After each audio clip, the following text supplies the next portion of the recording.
вчера было много новостей с фронта. Доклады были вроде хорошие вчера и начальника Генштаба, и министра обороны.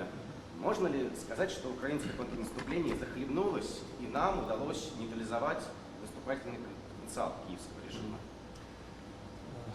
Нет, сейчас нужно резко переключиться с одной темы на другую, но что могу сказать? Во-первых, можно совершенно точно констатировать, что это наступление началось. И об этом говорит использование стратегических резервов украинской армии. Первое. Второе.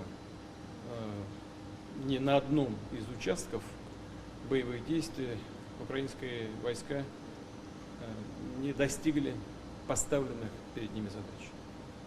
Это абсолютно очевидная вещь.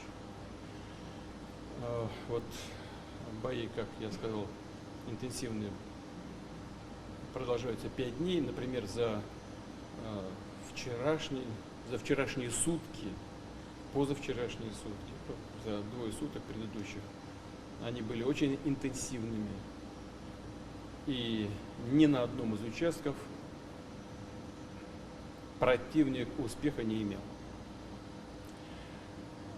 Достигается это все благодаря мужеству и героизму наших солдат, правильной организации и правильному управлению войсками и высокой эффективности российских вооружений, особенно современных вооружений.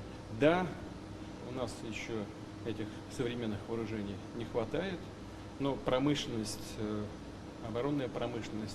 оборонно-промышленный комплекс страны развивается быстро, и я уверен, все стоящие перед оборонкой задачи будут, безусловно, решены.